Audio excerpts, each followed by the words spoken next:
This video sponsored by Buymote. இந்த ஆப்பில் நீங்கள் பர்ச்சேஸ் பண்ணக்கூடிய எல்லா விதமான ப்ராடக்ட்டும் உங்களுக்கு ரொம்ப மலிவான விலையிலே கிடைக்குது. இதில் நிறைய ஆஃபர்ஸ் அண்ட் கூப்பன்ஸ் ப்ரொவைட் பண்ணுறாங்க. ஸோ இதோட லிங்க் உங்களுக்கு டிஸ்கிரிப்ஷனில் கொடுக்குறேன், யூஸ் பண்ணி பாருங்கள். உங்ககிட்ட வீட்டு லோன் இருக்கா? அப்போது அசத்தல் செய்தி, இந்த மாதமே 1.5 லட்சம் பெறலாம். எப்படி? உங்களிடம் வீட்டு கடனுக்காக லோன் இருக்கும் பட்சத்தில் அதை பயன்படுத்தி கிட்டத்தட்ட 1.5 லட்சம் வரை ரீஃபண்ட் பெற முடியும். உங்கள் வீட்டு லோனை மட்டும் வைத்து பல லட்சம் சேமிக்க முடியும்.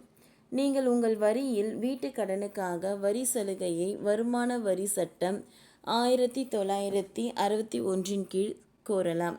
வாடிக்கையாளர்கள் பிரிவு 80C கீழ் வரி தொகையில் ஒரு நிதி ஆண்டில் 1.5 லட்சம் வரை விலக்கு கோரலாம்.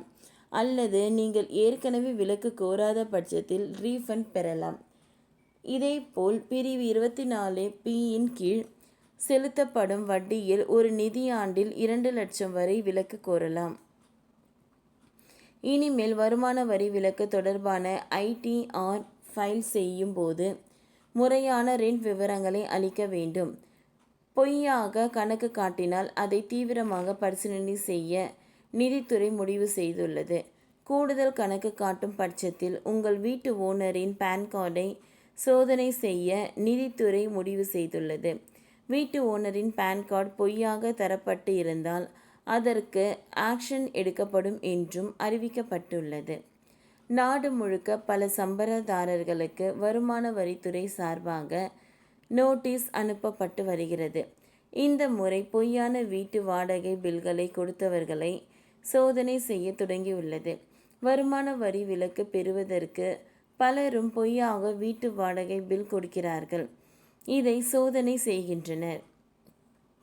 பழைய வருமான வரி பிரிவில் 80C 80D போன்ற சலுகைகள் மூலம் வரியில் கொஞ்சம் விலக்கு பெறப்படும்.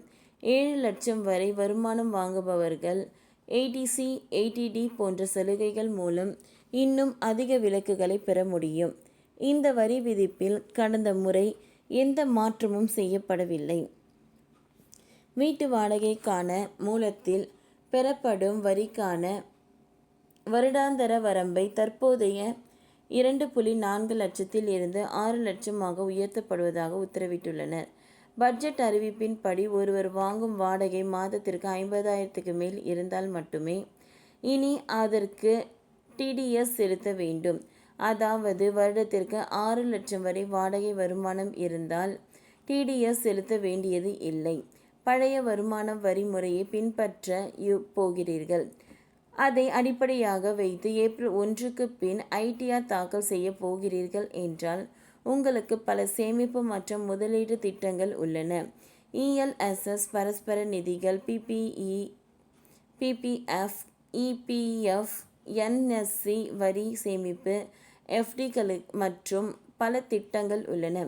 அவை பிரிவு 80C கீழ் வரி விலக்கு பலன்களை உங்களுக்கு வழங்கப்படும். இந்த திட்டங்களின் முதலீடு செய்வதன் மூலம் 1.5 லட்சம் வரை வரி விலக்கு பலன்களை பெறலாம். இதை கணக்கு காட்டி ITRல் பல விலக்குகளை பெற முடியும். ஓகே ஃப்ரெண்ட்ஸ், இந்த வீடியோ உங்களுக்கு யூஸ்ஃபுல்லாக இருந்ததுன்னா லைக் பண்ணுங்கள், ஷேர் பண்ணுங்கள், சப்ஸ்கிரைப் பண்ணுங்கள். தேங்க்யூ.